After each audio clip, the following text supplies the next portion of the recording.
Existem dias na história da humanidade que não deveriam ter acontecido. Dias em que o mundo mudou para sempre e ninguém percebeu no momento. Este é um desses dias. Era uma sexta-feira comum em Jerusalém. As pessoas acordavam, preparavam o pão, alimentavam suas famílias. Mas enquanto a cidade despertava, um homem estava contando suas últimas horas. Você sabe como essa história termina. Todo mundo sabe. Mas você sabe como ela realmente aconteceu? O que ele sentiu? O que ele viu? O que passou pela mente dele quando percebeu que aquele era o último dia? Antes do sol nascer novamente, tudo estaria consumado. Mas entre a escuridão da madrugada e o último suspiro, existem 18 horas que mudaram tudo. 18 horas de dor, de traição, de silêncio e de algo que ninguém esperava. Este é o último dia de Jesus na Terra, e você vai viver cada segundo dele. Começa no jardim, Getsemane, um lugar onde ele costumava ir para rezar. Mas nessa noite, algo era diferente. Seus amigos mais próximos estavam ali, Pedro, Tiago, João, mas eles não conseguiam ficar acordados, e ele sabia o que estava vindo. Você já sentiu medo de algo inevitável? Aquela sensação de que não importa o que você faça, o destino já está escrito? Os textos dizem que ele suou sangue, hematidrose, um fenômeno médico real que acontece sob estresse extremo. Os vasos sanguíneos ao redor das glândulas sudoríparas se rompem. O sangue mistura-se com o suor, escorre pelo rosto. Imagine a pressão psicológica necessária para que seu próprio corpo comece a sangrar pelo medo. E então, ele ouve passos, muitos passos, tochas na escuridão, vozes, espadas, uma multidão armada vindo buscá-lo. Mas não é isso que quebra ele naquele momento. É o que acontece em seguida. Um beijo. Judas, um dos 12, alguém que comeu na mesma mesa, que ouviu as mesmas histórias, que jurou lealdade. Ele se aproxima e o beija no rosto. Não foi uma traição impulsiva, foi calculada, planejada, por 30 moedas de prata, o preço de um escravo comum na época. E Jesus olha para ele, direto nos olhos, e diz apenas: amigo, é para isso que você veio? Amigo, mesmo sabendo, mesmo sentindo a malame verbal da traição, ele ainda o chama de amigo. A multidão o cerca. Pedro, desesperado, saca uma espada, corta a orelha de um dos guardas. Sangue, caos, gritos. Mas Jesus cura o homem e se entrega. Seus amigos fugiram. Todos. O homem que pregava sobre amor ao próximo estava agora sozinho, amarrado, sendo arrastado pela noite. E você? Se fosse você naquele jardim, você teria ficado ou fugido como os outros? Eles o levam primeiro a Anás, depois a Caifás, o sumo sacerdote. Interrogatórios, acusações, testemunhas falsas que não conseguem manter suas histórias alinhadas. E ele não diz nada. Silêncio absoluto. Você já parou para pensar no poder do silêncio? Especialmente quando acusado injustamente? Quando tudo em você grita para se defender? Finalmente, Caifás faz a pergunta direta: você é o Messias? O Filho de Deus? E ele responde, apenas 2 palavras em hebraico: Ani Hu. Eu sou. A sala explode. Blasfêmia. Rasgam as vestes, cospem nele, cobrem seu rosto e o golpeiam gritando: profetiza, quem te bateu? Enquanto isso acontece dentro, lá fora, algo ainda mais doloroso está acontecendo.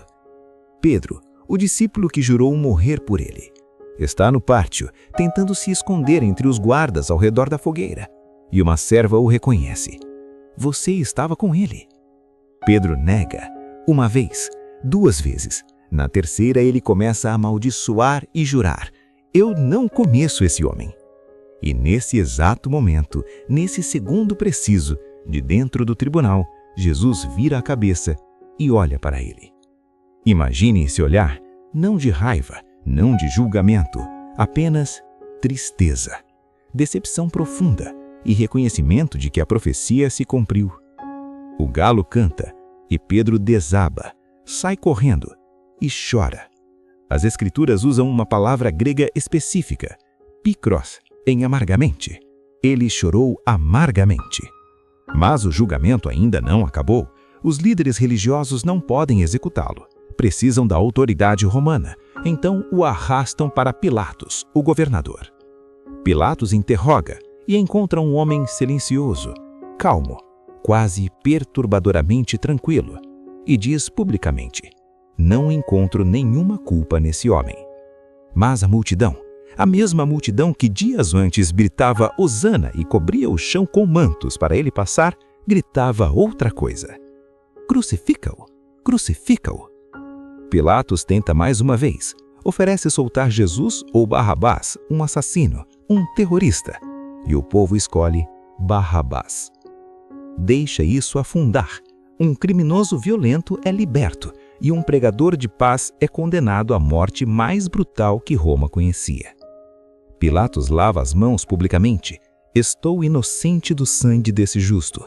Como se água pudesse limpar uma decisão, como se neutralidade existisse naquele momento. E você, se estivesse naquela multidão, sua voz estaria gritando qual nome? Antes da cruz, vem o flagrum, o chicote romano. Não era simples couro, tinha pequenos ossos e pedaços de metal presos nas pontas. O historiador judeu Joséfo descreveu essa tortura. A febre era arrebentada em tiras, os músculos ficavam expostos. Alguns homens morriam só disso. 39 chicotadas. A lei judaica permitia 40, mas eles paravam em 39 para não quebrar a lei caso errassem a contagem. Depois, a coroa de espinhos. Não uma coroa delicada, espinhos de 5 centímetros, enterrados no couro cabeludo, onde há mais terminações nervosas que em quase qualquer parte do corpo. Vestiram-no com um manto púrpura, colocaram um caniço em sua mão como cetro e se ajoelharam zombando: Salve, Rei dos Judeus!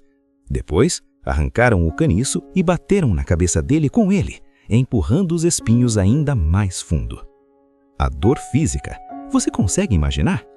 Cada nervo gritando, cada movimento uma agonia renovada. Então, entregam-o a ele a trave horizontal da cruz, o patíbulum, cerca de 45 quilos de madeira áspera, e dizem: carregue. A via dolorosa, o caminho da dor, aproximadamente 600 metros. Parece pouco. Tente carregar 45 quilos nas costas depois de ser chicoteado até o osso, sem dormir, sem água, sangrando de cada ferida aberta. Ele cai.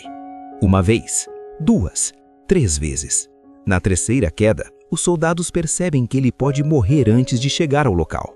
E eles não podem permitir isso. A morte precisa ser pública, exemplar. Então obrigam um homem da multidão a carregar a cruz. Simão de Cirene, um nome que passou desapercebido pela história até aquele momento. Imagine você, vindo de outro país, visitando Jerusalém, e, de repente, soldados romanos te forçam a carregar um instrumento de execução de um estranho. Mulheres choram enquanto ele passa, e ele para, mesmo destruído, mesmo agonizando, e diz às mulheres: Filhas de Jerusalém, não chorem por mim. Chorem por vocês mesmas e por seus filhos.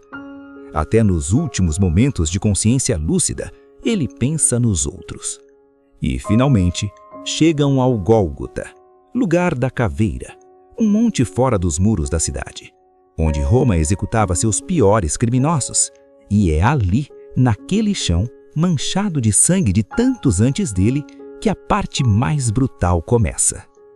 Eles o deitam sobre a madeira, esticam seus braços e pregam, não nas palmas das mãos como a arte cristã geralmente mostra, mas nos pulsos, entre os ossos do carpo. Por quê? Porque a palma da mão rasgaria com o peso do corpo. O pulso aguenta, e há um nervo específico ali, o nervo mediano, um dos maiores do corpo. O naivo é esmagado. A dor é indescritível. Chamavam de excruciante, do latim excrucia, literalmente da cruz.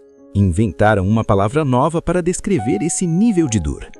Levantam a cruz, o corpo cai com todo o peso nos pregos, os ombros deslocam, os músculos do peito entram em espasmo e começa a verdadeira tortura. Crucificação não mata por perda de sangue, mata por asfixia. Deixa eu explicar. Com os braços esticados, o diafragma fica comprimido. Você consegue inspirar, mas não consegue expirar completamente. O dióxido de carbono se acumula no sangue, seus pulmões queimam, seu corpo entra em pânico. Para respirar, você precisa empurrar o corpo para cima, apoiando todo o peso nas pernas pregadas. Mas isso causa dor excruciante. Então você afunda de novo, consegue meio respiro e o ciclo recomeça. Esse ciclo pode durar horas, dias às vezes, cada respiração custando uma agonia renovada. E em algum lugar, entre a agonia e a asfixia, ele fala: 7 frases, 7 últimas declarações, cada uma custando um esforço monumental para respirar fundo o suficiente. A primeira, para os soldados que o pregaram e estão apostando suas roupas aos pés da cruz. Pai, perdoa-lhes, eles não sabem o que fazem. Perdão? Para quem estava martelando pregos em sua carne? Você conseguiria. A segunda, para um criminoso crucificado ao seu lado que pede: lembra-te de mim quando entrares no teu reino. E Jesus responde: hoje estarás comigo no paraíso. Nos últimos momentos de vida, ele salva mais uma alma. A terceira, para sua mãe e João: mulher, eis aí teu filho. João, eis aí tua mãe. Imagine ser mãe, ver seu filho assim, e ele, mesmo destruído, se preocupa com quem vai cuidar dela depois que ele se for. Então, algo muda. O céu escurece. Do meio-dia até as 3 da tarde. Trevas inexplicáveis cobrem a terra. E ele grita: Eli, Eli, lama sabachthani. Meu Deus, por que me abandonaste? Pela primeira vez, desespero. Abandono. A conexão que ele dizia ter, cortada. E ele sente o peso de estar completamente, absolutamente, sozinho. A quinta palavra: tenho sede.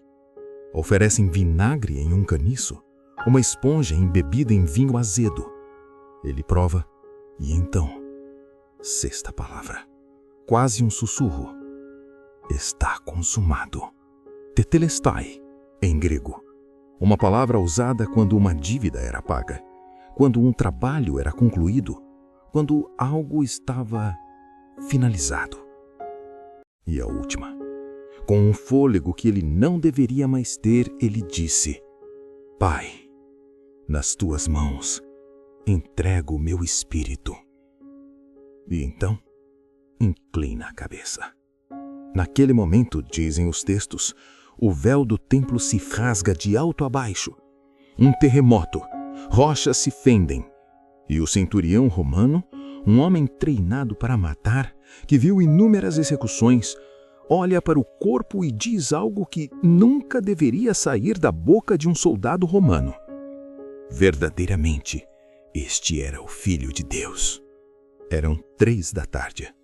Uma sexta-feira, 33 DC. Possivelmente 3 de abril. 18 horas desde o beijo no jardim. Desde o suor de sangue. Desde a traição. Um homem que pregava amor foi morto com ódio. Um homem que oferecia perdão foi condenado sem misericórdia. Um homem que tocava leprosos e abraçava pecadores morreu sozinho, abandonado até por Deus. José de Arimateia, um membro secreto do conselho que acreditava nele, pede o corpo. Pilatos concede.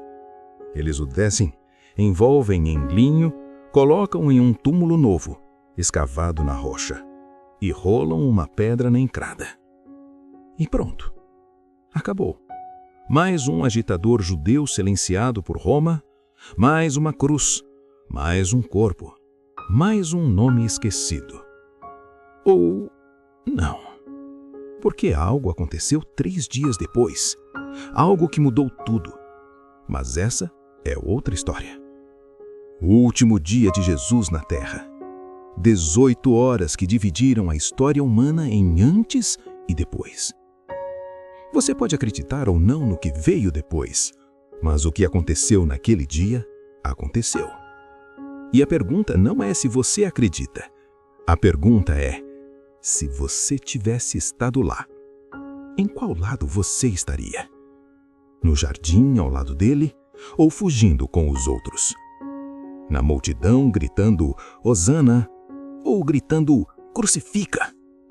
Aos pés da cruz ou apenas observando de longe? Pense nisso. Se essa história tocou o seu coração, deixe um like.